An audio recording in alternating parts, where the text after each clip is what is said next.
song by Kathy Calvert? Yeah.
Just a second.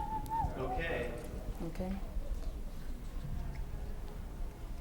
Greetings from Reggae Makosa. Culture.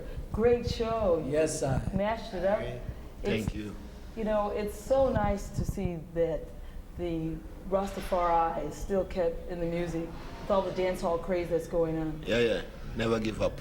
Never give up. Because had we given, then the craziness would take over. But we held on strongly, and we're on the wire. What do you think about the dancehall craze that's going on? Well, the dancehall thing Need to be cleaned up lyrically. clean up, you know? It needs to be cleaned up lyrically. Yeah. Yeah, and spiritually too. Is there a place for dancehall music? Well, it's really a place for it, but, Yeah, but the lane it's not is gonna be everywhere. It's you not, know, so. it ain't gonna be a long street anyway.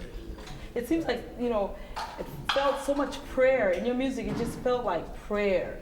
And, you know, I haven't felt that in the music in a long time since Bob Marley. Yeah. And you praised up Bob Marley here. Yes, I got to give thanks and praise for the work that the skipper have done and left the field. At least we are here. The game goes on, you know. Has there been very much changes in the group? It's really a good change. I tell you that this is the time that we mature in the business, you know. So we're really a legend, really, towards this business now. So we're doing our best for the people, for I see that the crowd really love us. So why not do it for them? We are giving them the best, you know, the best for the best. You're a backup group, Masimba Sound. Yep. How long have they been performing with you? Oh, we are together like about 6 months now. 6 months. They're hard. They're hard. How long you been on the road? It's from the 9th of January, I think. you know. January. Yeah, we started Yeah. SOB in Manhattan. SOB out of New York. Yes, Yeah, and we are sounds going to like end We there. circle all around, you know. So you've been on the road for a long time. Yes. And that's, you know, I This would month like make it 3 months now.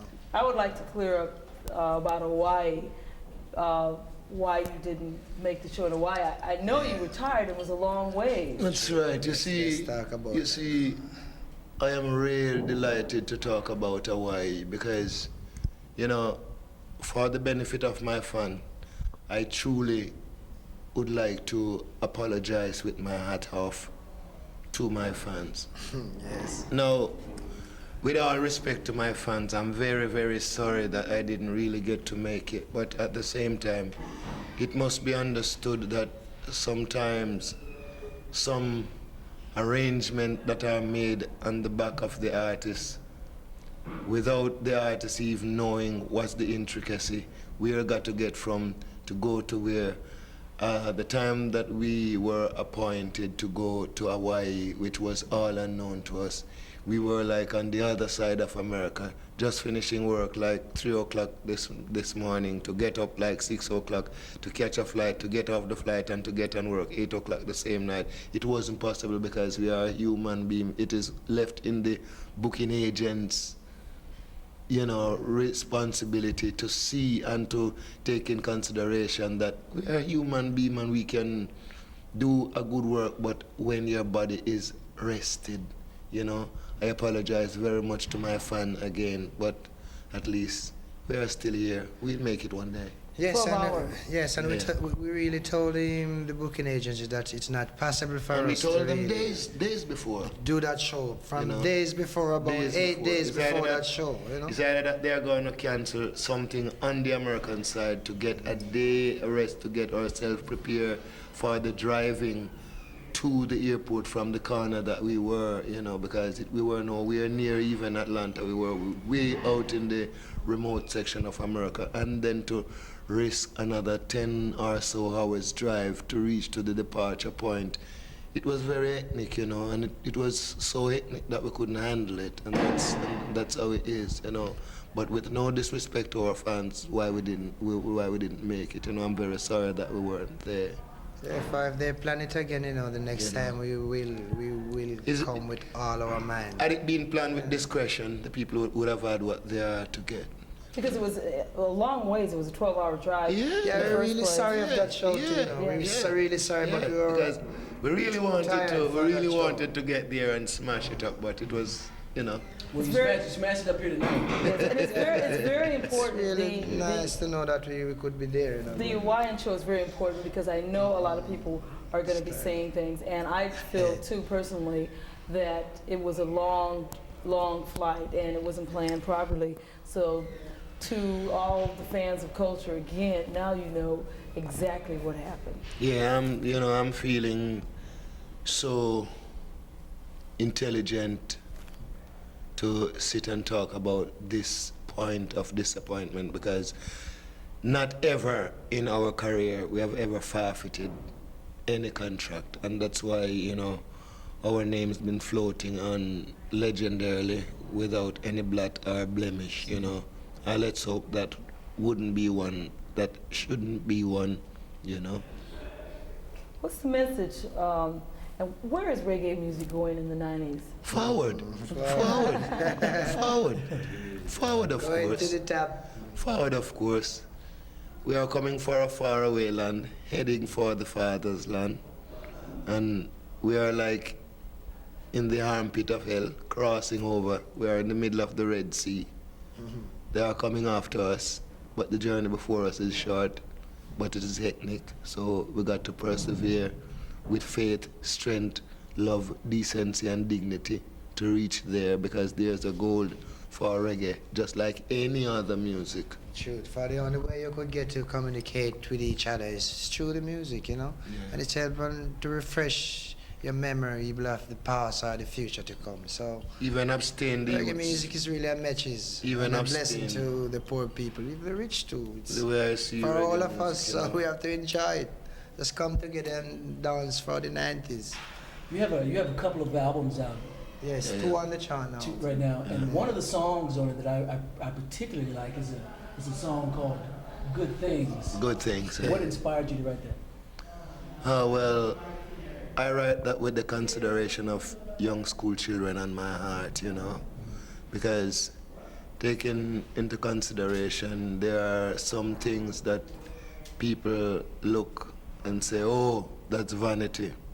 But on the other hand, if knowledge did not teach that skill to invent that or this particular piece of equipment, then how would we get the service? Are we trying to tell ourselves that we are turning our back on nature? Are we turning our back on knowledge? Or don't we want the increasement of knowledge? Make good use of good things. Yeah, if I What's see. the fax machine? Yeah, and what Couldn't I do really without how we look. We play you on Reggae Makosa a lot Yeah, on the radio, yeah, so yeah, you thank got you. much promotion because we love the group and both your new LPs. Yeah, man, you'll never stop from getting good music from us. Music will be- staying in that same region all the time, just roots music. Have you ever seen raindrops in a storm? How plentiful it is? That's how reggae shall be coming from these trees. Sing and dance for the people, man. It's good business. Oh boy. Any final message to the youth then? Yes. Leave out the crack. Leave out badness. Sing and dance. Put a smile on your face. Drop the knife and drop the guns. And use the same finger that you would use to bust the gun and go do like this. And if you do that, you'll be out of trouble. Keep the faith, youth. And the future will be brighter. Look forward to education. It's not one of the third thing. It is the first priority to intelligence. Rastafari. Jobless. Every time. Yes, Culture Culture, killer group right here in San Diego. on 91X Reggae Makosa. Well, we really didn't get to introduce ourselves. Well, Yes. my name is Albert Walker, the tenor singer. And also my name is Joseph Hill. And my name is Kenneth Days, alto singer from Culture. And I'm glad to know I'm here because this group here, Father put in a special for this work. And as long as Culture exists, this work have to go through because music is love and love is music. So we love the people and people love we. In the words of Jah Rastafari, His Majesty, I one love. Yes, sir. Brothers and Culture. sisters, we do love you to our heart. And we thank you very much. Sincerely lift the covers of darkness from any heart and give thanks and praises for the support that you have given us over the years. I don't know what we would ever do without you, our people. Hey, thanks, thanks, thanks. Thank you. One love. One love. Culture, Reggae Makosa Television.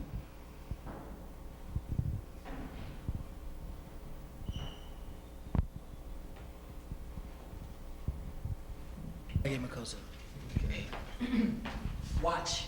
Irie, this is Joseph Hill. I'm from the group Culture. And I am now watching Reggae Makosa. I'd watch it every day and every night because that is right. Ari, I am Albert Walker, the tenor singer from the group Culture, and I am, oh, sorry. Yeah. Ari, I'm Albert Walker from the group Culture. I'm the tenor singer, and this is the Reggae Makosa. One love, people. We love them all the time.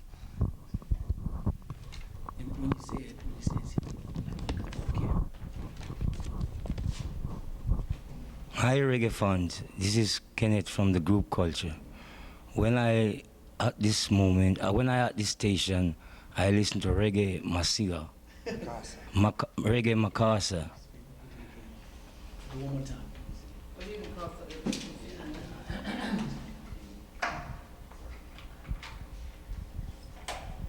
Or just look at reggae and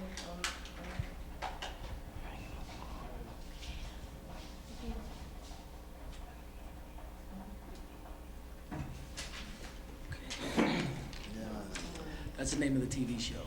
Yeah. So you just say, Irie, I'm so-and-so from Culture, and this is Reggae Makosa.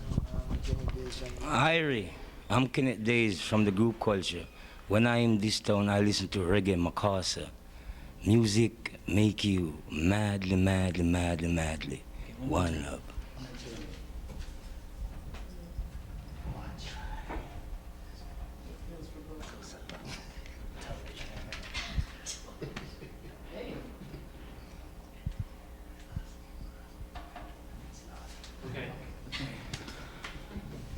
Irie, I'm Kenneth from the group Culture. When I'm in this town, I watch Reggae Makosa TV station. Rastafari live.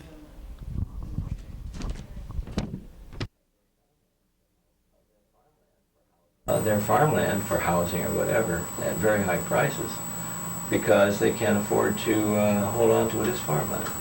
So we're losing more and more good farmland every year as a result of that.